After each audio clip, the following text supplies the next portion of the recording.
Halo, Assalamualaikum warahmatullahi wabarakatuh. Apa kabarnya teman-teman semua? Semoga senantiasa sehat ya. Oke, hari ini kita akan berdiskusi terkait dengan materi perkuliahan sains dalam keperawatan dengan topik biologi manusia dan subtopiknya adalah buffers, asam, dan basa.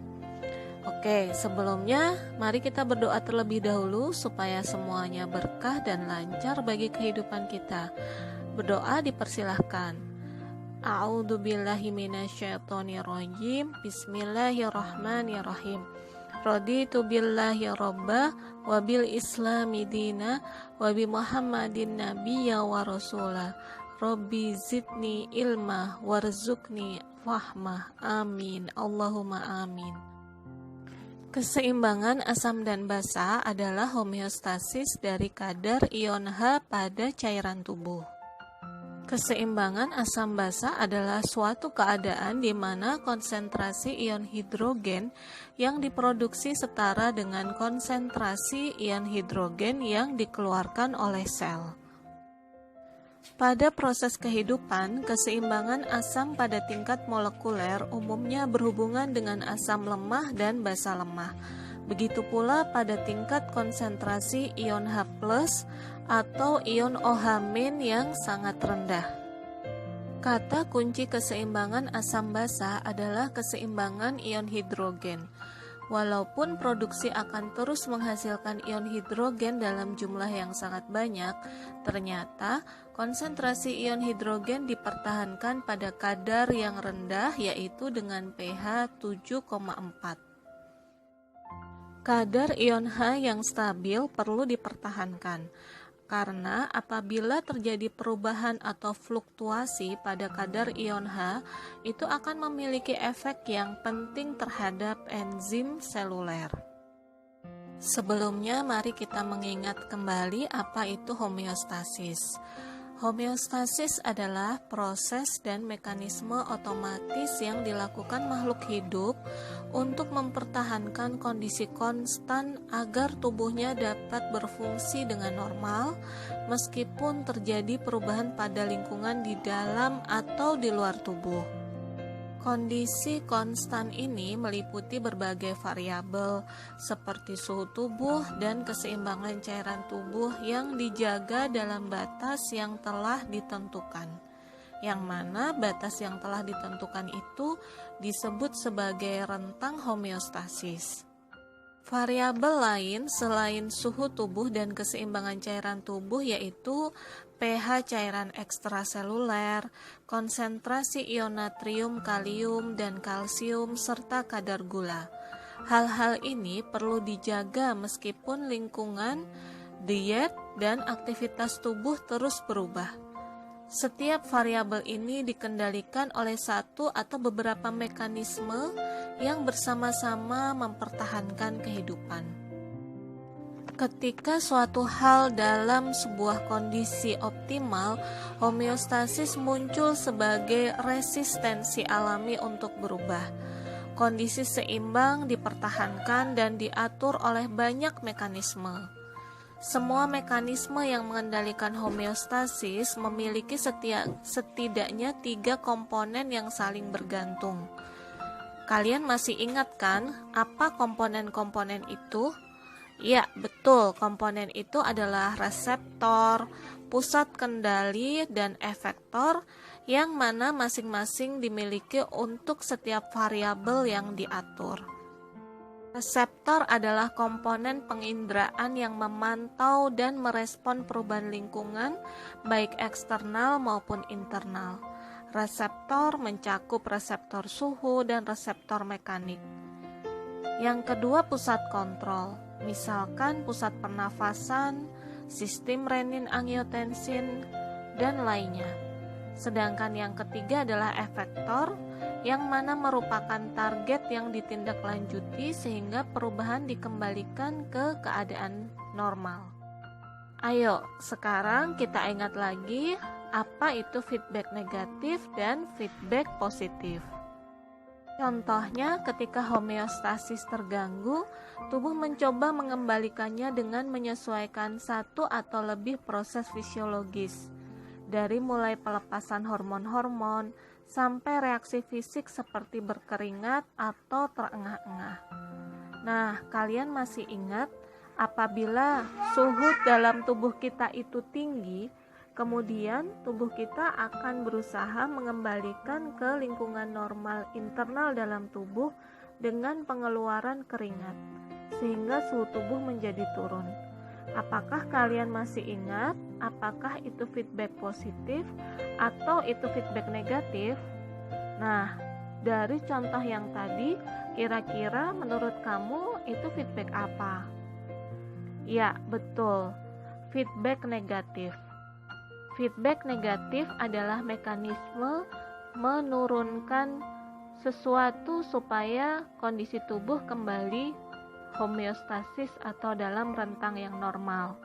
Sedangkan feedback positif adalah mekanisme untuk meningkatkan sesuatu di dalam tubuh supaya kondisi tubuh kembali seimbang atau homeostasis. pH. Apa itu pH? pH merupakan kepanjangan dari power of hydrogen. pH adalah satuan derajat keasaman yang digunakan untuk menyatakan tingkat keasaman atau kebasaan yang dimiliki oleh suatu larutan. Nilai pH berkisar dari 0 hingga 14. Air atau H2O memiliki sedikit sifat elektrolit. Artinya, air dapat terionisasi menghasilkan ion H+ dan ion OH negatif. Jika air dilarutkan asam, maka asam akan melepaskan ion H+. Tapi jika air dilarutkan basah, maka basah akan melepaskan ion OH negatif. Oleh karenanya, besarnya kadar ion H+ dalam sebuah larutan dapat digunakan untuk menentukan apakah larutan itu basah, asam, atau netral. pH adalah ukuran dari seberapa asam atau basah sebuah larutan. Rentang pH kemarin sudah kita sampaikan bahwa berjalan sekitar 0 sampai 14. Sebuah nilai pH dikatakan netral apabila nilainya 7 dan dikatakan asam apabila kurang dari 7 dan dikatakan basah apabila lebih dari 7. Rumus untuk menghitung pH adalah men-log H+. Ini berarti pH adalah negatif basis 10 logaritma, di mana ada tanda log pada kalkulator, dari konsentrasi ion hidrogen dari solusi. Tetapi kita tidak akan memperdalam mengenai bagaimana menentukan rumus pH tersebut. Saat ini kita cukup bisa menggunakan kertas lakmus untuk menentukan keasaman dan kebasaan sebuah larutan. Atau kita juga bisa menggunakan pH meter untuk mengetahui berapa kadar pH dari sebuah larutan. Tubuh kita memiliki pH dengan rentang sekitar 7,35 sampai 7,45. Nah, ketika kita sudah mengetahui informasi mengenai pH, maka coba kita identifikasi. Berarti apabila pH di dalam darah kita itu sekitar 7,35 dan sampai 7,45 dalam rentang homeostasis, maka kondisi tubuh kita itu sesungguhnya berada dalam kondisi seimbang, yaitu dalam keadaan sedikit basah.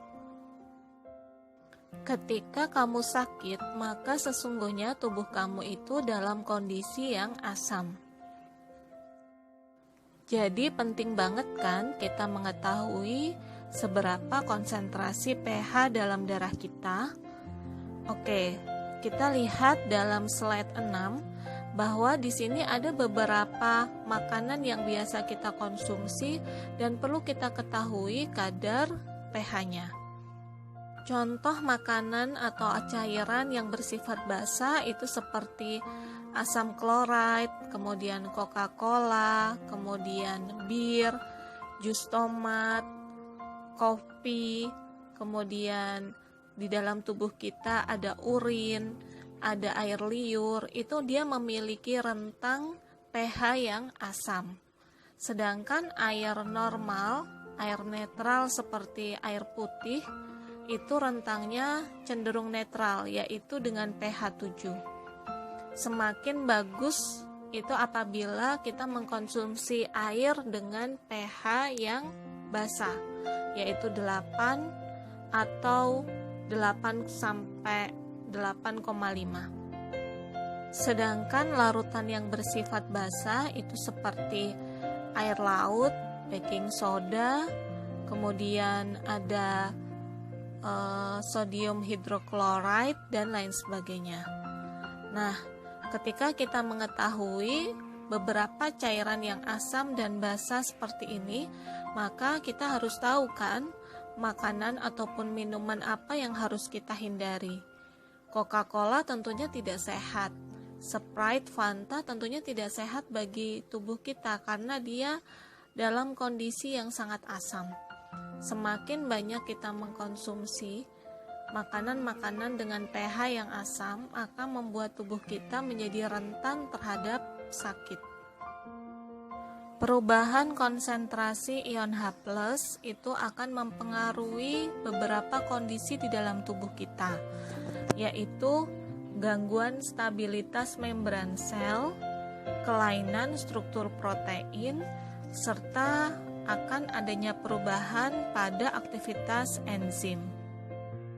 Asam adalah molekul atau ion yang dapat memberikan proton, yaitu ion hidrogen H+, atau alternatifnya dapat membentuk ikatan kovalen dengan pasangan elektron.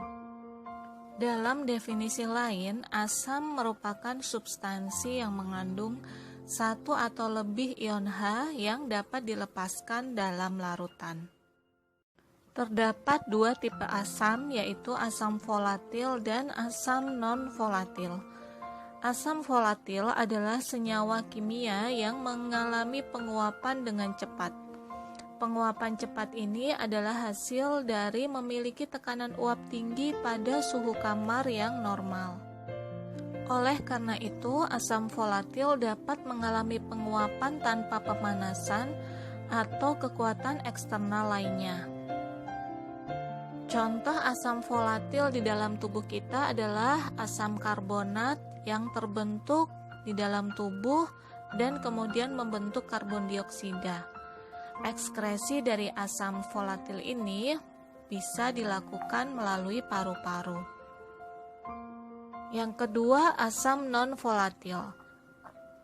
Asam non-volatil adalah senyawa kimia yang tidak dapat mengalami penguapan dengan cepat. Itu terutama karena tekanan uap asam pada suhu kamar normal tidak cukup tinggi untuk menguap dengan mudah. Oleh karenanya, kita dapat menamainya sebagai asam tetap atau asam metabolik karena tubuh kita menghasilkan asam-asam ini dari sumber selain karbon dioksida, yaitu dari metabolisme karbohidrat, lemak, dan protein yang tidak lengkap menghasilkan asam-asam ini. Kecuali asam karbonat, sebagian besar asam yang diproduksi tubuh kita itu bersifat tidak mudah menguap, sehingga asam non-volatil ini bisa diekskresikan melalui ginjal. Oke, kalian bisa lihat contoh dari asam non-volatil yaitu asam sulfat, asam laktat, asam keton, dan lainnya. Basa. Basa adalah ion atau molekul yang menerima ion hidrogen. Sebagai contoh, yaitu ion bikarbonat atau HCO3- adalah suatu basa karena dia dapat bergabung dengan satu ion hidrogen untuk membentuk asam karbonat, yaitu H2CO3. Protein-protein dalam tubuh juga berfungsi sebagai basa karena beberapa asam amino yang membangun protein dengan muatan akhir negatif siap menerima ion-ion hidrogen. Protein hemoglobin dalam sel darah merah dan protein dalam sel-sel tubuh yang lain juga merupakan basa-basa tubuh yang paling penting. Basa kuat adalah basa yang bereaksi secara cepat dan kuat dengan ion H+. Oleh karena itu, dengan cepat menghilangkannya dari larutan. Contoh yang khas dari basa kuat adalah OH negatif yang bereaksi dengan H+ untuk membentuk H2O atau air. Sedangkan basa lemah yang khas adalah HCO3- karena HCO3- berikatan dengan H+ secara jauh lebih lemah daripada OH-. Kebanyakan asam dan basa dalam cairan ekstraseluler yang berhubungan dengan pengaturan asam basa normal adalah asam dan basa lemah.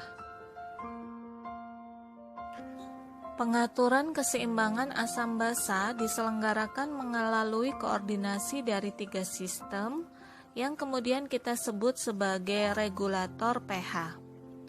3 sistem itu adalah sistem buffer, sistem paru, dan sistem ginjal. Buffer atau larutan penyangga atau larutan dapar adalah larutan yang digunakan untuk mempertahankan nilai pH tertentu agar tidak banyak berubah selama reaksi kimia berlangsung. Buffer juga merupakan substansi yang dapat menerima proton yaitu ion H+, dan meminimalkan perubahan pH. Sebagai buffer, sistem ini memiliki keterbatasan. Yang pertama, tidak dapat mencegah perubahan pH di cairan ekstraseluler yang disebabkan karena peningkatan CO2.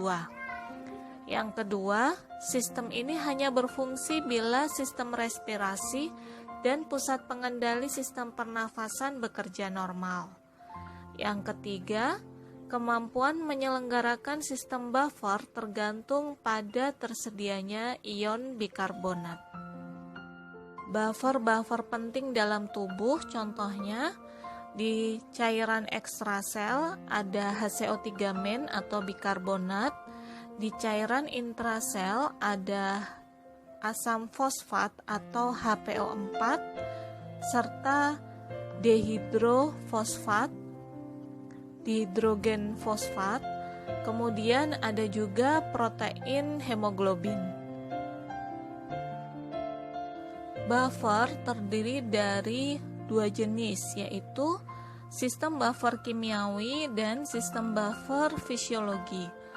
Sistem buffer kimiawi merupakan garis pertahanan pertama, di mana sistem buffer kimiawi tersebut terdiri dari bikarbonat, fosfat, dan hemoglobin. Adapun sistem buffer fisiologi merupakan garis pertahanan kedua yang mana terdiri dari mekanisme respirasi yaitu ekskresi karbon dioksida dan mekanisme renal yaitu ekskresi ion H+ melalui urin. Sistem buffer kimiawi yang pertama adalah sistem buffer asam karbonat bikarbonat. Derajat pH ditentukan oleh perbandingan sodium bikarbonat yaitu NaHCO3 dengan asam karbonat yaitu H2CO3-. Peningkatan tekanan karbon dioksida akan mengakibatkan meningkatnya ion H+, sehingga kondisi tersebut menjadikan tubuh menjadi asam. Asam itu disebut sebagai asidosis. Sedangkan peningkatan asam karbonat yang mana mengakibatkan ion H menurun akan menyebabkan tubuh menjadi basa yang kemudian diberi nama alkalosis. Gambar pada slide 15 menunjukkan bahwa kondisi homeostasis tubuh itu ditandai apabila pH menunjukkan rentang 7,35 sampai 7,45. Sedangkan tekanan karbon dioksida itu adalah memiliki rentang tekanan 40 sampai 45 mm Hg. Apabila tekanan karbon dioksida itu meningkat, maka akan mengakibatkan pH menjadi turun sehingga kondisi tubuh menjadi asidosis. Dan apabila tekanan karbon dioksida itu turun, akan mengakibatkan pH menjadi meningkat sehingga kondisi tubuh menjadi alkalosis. Sistem buffer yang kedua yaitu sistem buffer fosfat. Berperan penting dalam mempertahankan derajat asam basa cairan dalam tubulus ginjal.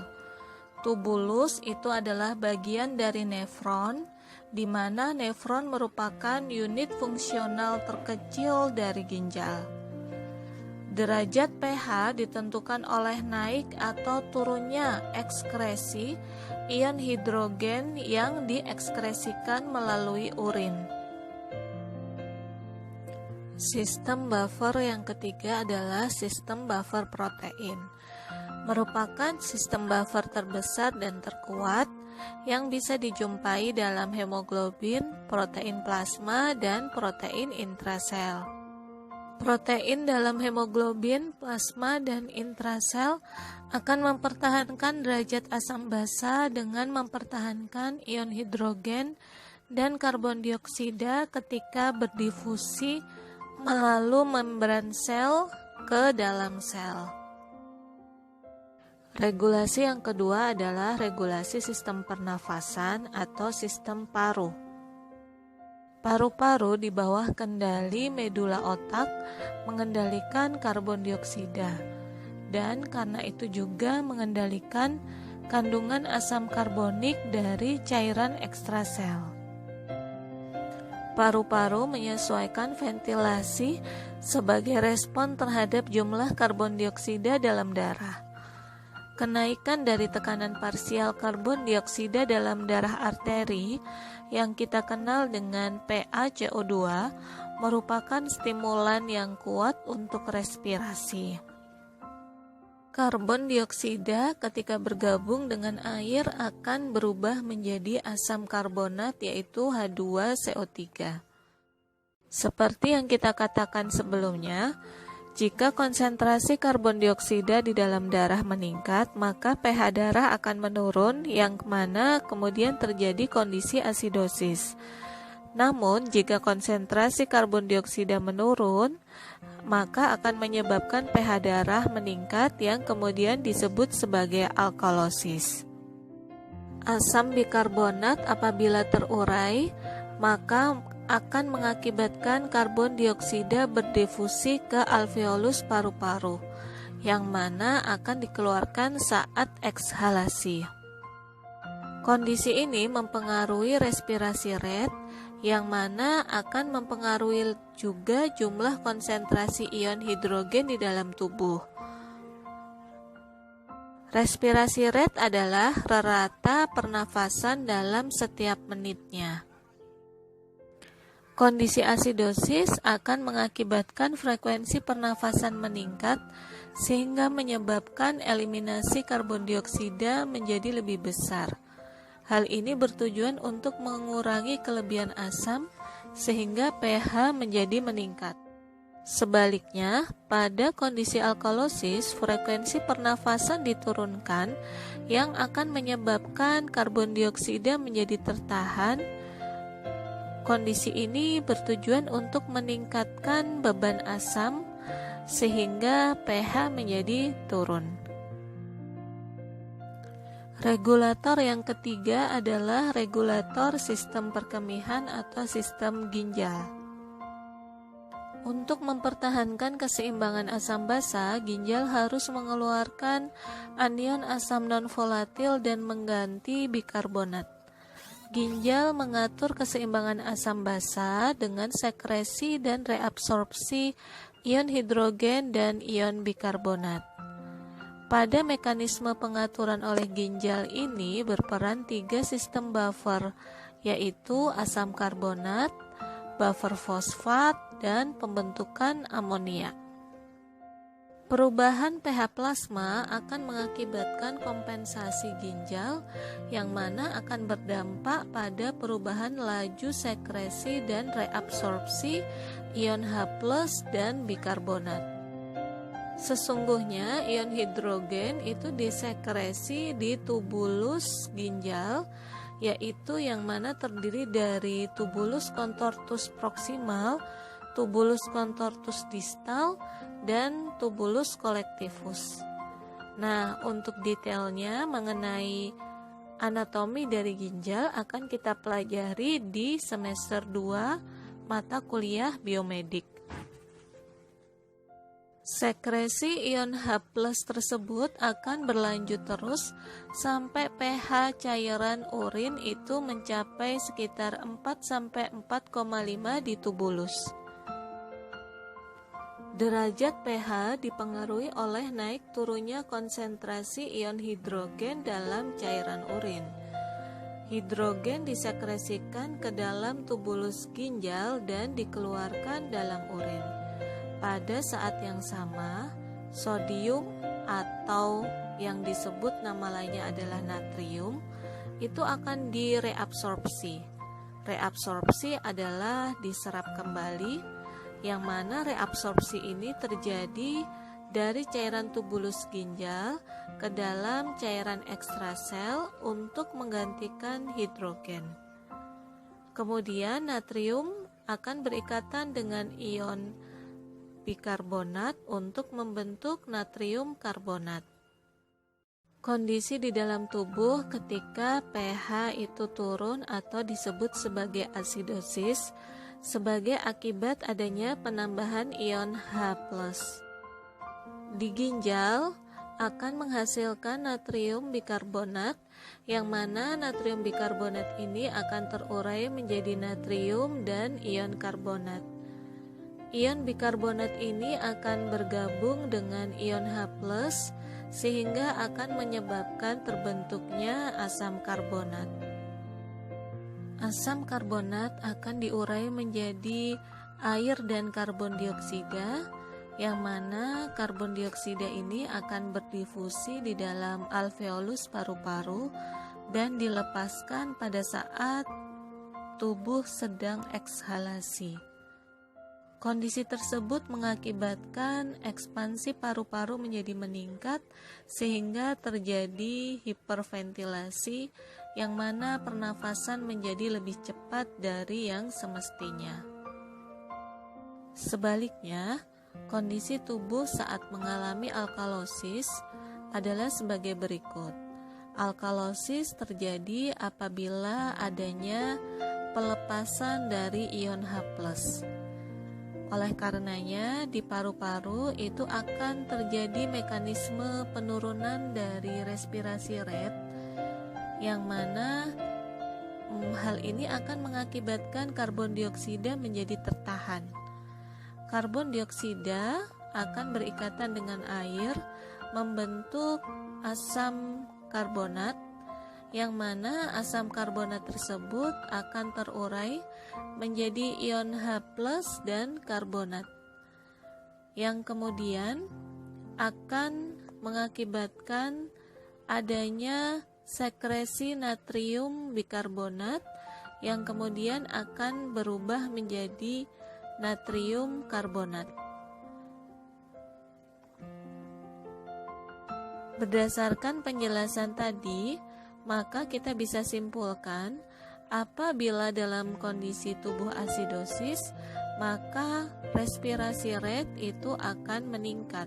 Sedangkan apabila tubuh dalam kondisi alkalosis, sebaliknya respirasi rate akan menurun. Cara yang paling tepat untuk mengetahui kondisi tubuh dalam keadaan alkalosis ataupun asidosis adalah melalui pemeriksaan arterial blood gas atau sering disebut sebagai ABG. Nah, apa itu arterial blood gas? Arterial blood gas adalah pemeriksaan darah di mana kita mengambil darah dari seorang pasien melalui pembuluh darah arteri. Biokimiawi darah yang bisa kita dapatkan dari arterial blood gas adalah pH, tekanan karbon dioksida, bikarbonat, tekanan oksigen, base excess, dan saturasi oksigen. Nah, sebelumnya kalian diminta untuk bisa menghafalkan nilai normal dari masing-masing biokimiawi darah yang terdapat di ABG. Seperti nilai normal pH itu adalah 7,35 sampai 7,45. Kemudian tekanan karbon dioksida itu berada pada rentang 35 sampai 45 mm Hg. Bikarbonat berada dalam rentang 22 sampai 26 mili ekuivalen per liter. Kemudian ada tekanan oksigen yang berada dalam rentang 80 sampai 100 mm Hg. Kemudian terdapat juga base excess dalam rentang negatif 2 sampai positif 2 mili ekuivalen per liter, serta saturasi oksigen yang mana berada dalam rentang 95 sampai 98%. Ketidakseimbangan asam dan basa pada prinsipnya terjadi dalam dua jenis, yaitu metabolik dan respiratorik. Metabolik adalah gangguan primer pada kadar bikarbonat, di mana terdiri dari dua kondisi, yaitu alkalosis metabolik, yang mana terjadi peningkatan bikarbonat, serta asidosis metabolik, yang mana terjadi penurunan bikarbonat. Selain itu, ketidakseimbangan asam dan basa juga terjadi pada respiratorik, yang bermakna gangguan primer pada kadar karbon dioksida. Terdiri dari dua kondisi, yaitu asidosis respiratorik, di mana kadar karbon dioksida itu meningkat, sehingga kondisi klinis pasien yaitu terjadi hipoventilasi atau nafas menjadi perlahan. Sedangkan alkalosis respiratorik yaitu sebuah kondisi di mana karbon dioksidanya menurun yang disertai kondisi klinis pasien hyperventilasi atau pernafasan menjadi lebih cepat. Slide ini menunjukkan jembatan keledai untuk menghafalkan mengenai asam dan basa. Kita akan mendapatkan sebuah jembatan yaitu ROME, yang artinya ROME itu adalah RO untuk respiratory opposite. Respiratory opposite terjadi kondisi alkalosis di mana pH-nya meningkat, PCO2 menurun, sedangkan asidosis pH-nya menurun, PCO2 meningkat. Sedangkan untuk ME itu miliknya metabolik yang bermakna metabolic equal, di mana kondisi alkalosis terjadi yaitu pH-nya meningkat, bikarbonat juga meningkat, sedangkan asidosis pH-nya menurun, bikarbonatnya juga ikut menurun. Kondisi asidosis yaitu pH menurun kurang dari 7,35 sampai 7,4. Beberapa penyebab yang menyebabkan kondisi tubuh itu menjadi asidosis adalah sebagai berikut. Yang pertama, untuk asidosis respiratorik, yang terjadi adalah kondisi hipoventilasi atau penurunan pernafasan, yang mana hal ini terjadi biasanya disebabkan karena adanya obstruksi pada jalan nafas, seperti penyakit paru obstruktif kronik, atau kemudian terjadi trauma dada, atau kemudian terjadi edema pulmonal, atau kemudian juga terjadi pada kondisi overdosis obat. Adapun untuk asidosis metabolik yang mana pH-nya turun dan bikarbonatnya juga ikut turun, itu biasanya terjadi dalam kondisi diabetik ketoasidosis yang mana terjadi pada pasien diabetes mellitus. Kemudian hal ini akan bisa menimbulkan shock, juga terjadinya sepsis, kondisi diare yang parah yang mengakibatkan dehidrasi, ataupun gangguan ginjal, yang mana hal ini akan mengakibatkan metabolic acidosis. Untuk lebih memahami, mari kita lihat gambar pada slide ini bagaimana klinis seseorang individu yang mengalami asidosis respiratorik. Seperti yang sudah kita ketahui bersama bahwa asidosis respiratorik yaitu kondisi di mana terjadi hipoventilasi, yaitu pernafasan menjadi lambat yang mana mengakibatkan kadar oksigen di dalam darah itu menjadi rendah. Rendahnya kadar oksigen di dalam darah itu kemudian kita sebut sebagai hipoksia. Oleh karenanya, tubuh kemudian mengkompensasi supaya terjadi kondisi homeostasis atau keseimbangan, yaitu melalui pernafasan dangkal dan pernafasan menjadi cepat, kemudian penurunan tekanan darah yang disertai dengan vasodilatasi atau pelebaran pembuluh darah, kemudian adanya dyspnea. Dyspnea itu artinya adalah pernafasan yang tidak teratur, kemudian terdapatnya nyeri pada kepala atau pusing, kemudian ada kondisi hyperkalemia di mana kalium lebih dari normal, serta adanya disritmia. Disritmia itu artinya adalah ritme jantung tidak teratur, di mana ritme jantung yang tidak teratur ini biasanya disebabkan karena akibat dari hyperkalemia. Selain itu adanya gejala mengantuk, pusing, disorientasi, kemudian adanya kelemahan otot dan hyperrefleks, yaitu refleks yang berlebihan. Bagaimana dengan klinis asidosis metabolik? Asidosis metabolik itu biasanya terjadi karena adanya penurunan dari kemampuan ginjal untuk mengekskresikan asam dan basa, yang mana bisa disebabkan seperti yang sudah kita katakan pada slide sebelumnya, yaitu disebabkan karena diabetes, disebabkan karena diare yang parah, gagal ginjal, shock, dan lainnya.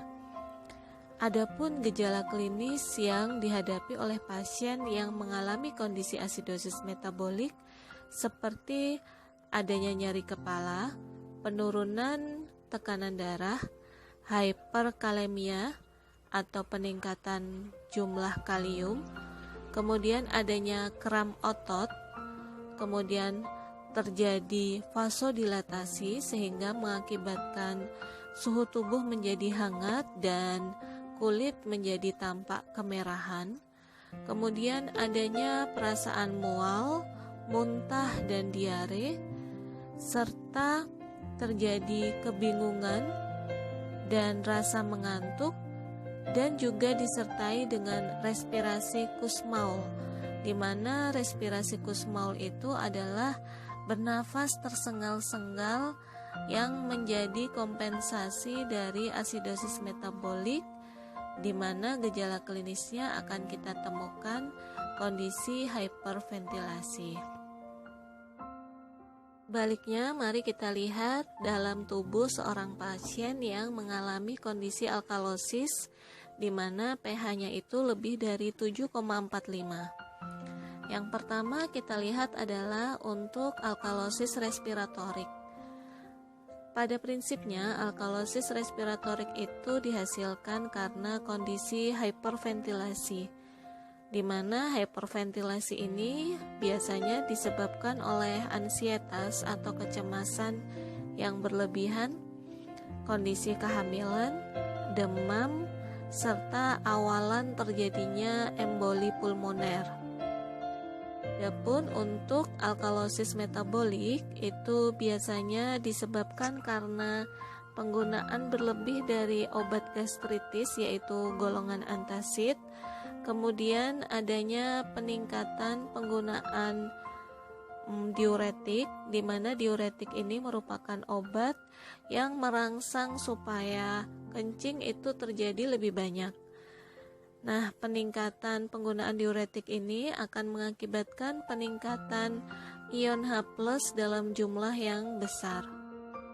Gejala klinis seseorang yang mengalami alkalosis respiratorik adalah sebagai berikut: kejang, kemudian nafas menjadi dalam dan cepat, kemudian hyperventilasi, takikardi, kemudian yang terjadi adalah tekanan darah normal atau turun, hipokalemia, kalium kurang dari yang seharusnya, kemudian terjadi mati rasa dan kesemutan, adanya rasa bingung serta letargi. Letargi itu sedikit banyak mengantuk, kemudian adanya nyeri terhadap cahaya yang terang, munculnya perasaan mual dan muntah.